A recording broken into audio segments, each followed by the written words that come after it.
স্রষ্টা খোদা যদি কাউরে ইজ্জত দেয়, তারা পৃথিবীর কেউ ইজ্জত করতে পারে না। যে হে আমার খোদা, আমার চোখে তুমি আমার ছোট বানাও, আর পৃথিবীর সমস্ত মানুষের কাছে আমার তুমি বড় বানাও। স্রষ্টা প্রদত্ত যেই নিয়ম, প্রকৃতির যে নিয়ম, সেই নিয়ম যারা মানত না, তাদেরকে কত বিবেজ্যতের সহিত, কত তীব্র লানত আর জুতা পেড়ার সহিত এই দুনিয়া ছাড়া লাগছে, সেই ইতিহাসকে আমাদের মনে পড়ে না? এই যে যারা আরেকজনের পেছনে কুত্তা কচ্ছপের কামড় দিয়ে ধরে রাখেন, আরেকজনের পিছনে আজীবন পড়ে থাকেন, তার ক্ষতি করার জন্যে, তার অসম্মান করার জন্যে, তার বেইজ্জত করার জন্যে, আপনার উড়ে পড়ে যে লাগা, তাদের উদ্দেশ্যে আমি বলি, স্রষ্টা খোদা যদি কাউরে ইজ্জত দেয়, তারা পৃথিবীর কেউ বেইজ্জত করতে পারে না। আর স্রষ্টা খোদা যারা বেইজ্জত করে, পৃথিবীর সমস্ত সম্মানী ব্যক্তি তারা সম্মান দেওয়ার মতো নাই।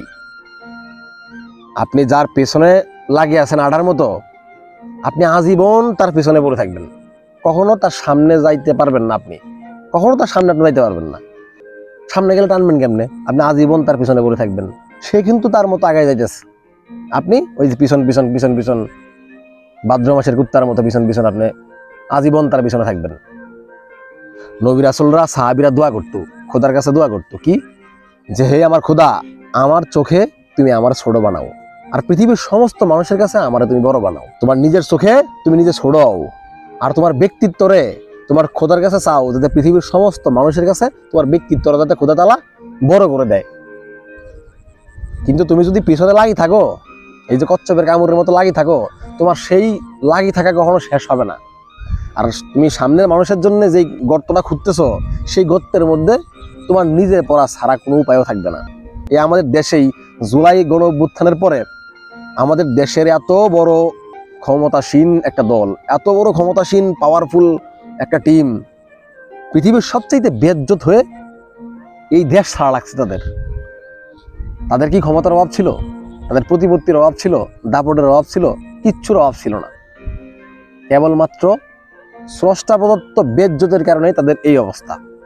শুধুমাত্র আমাদের দেশেই না, পৃথিবীর সমস্ত ইতিহাসে, হ্যাঁ, সেটা ফেরাউন হোক, নমরুদ হোক, পৃথিবীর সবচেয়ে ক্ষমতাধর ব্যক্তিরা তাদেরকে চরম বেইজ্জতের সহিত এই পৃথিবী ছাড়তে বাধ্য করছে খোদা তাআলা।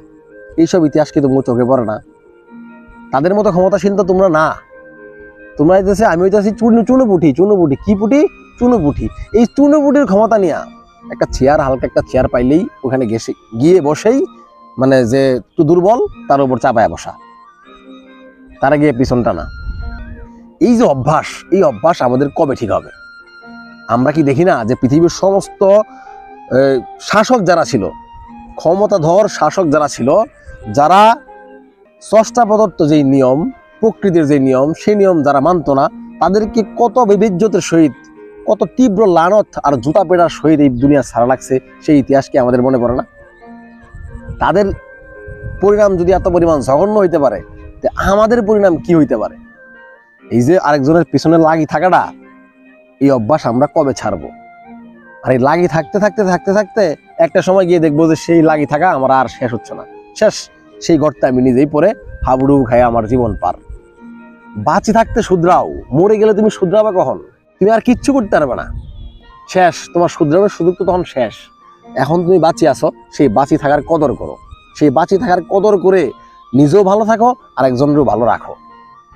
ঠিক আছে? উপরওয়ালার সব হক কিন্তু মাফ করে দিবে, বান্দার হক ছাড়া সব মাফ। এখন তোমার যে পিছন লাগি থাকা, এতে আরেকজনের যে সাময়িক ক্ষতি হইতেছে, সেটাতে তুমি বান্দার হক নষ্ট করতেছো।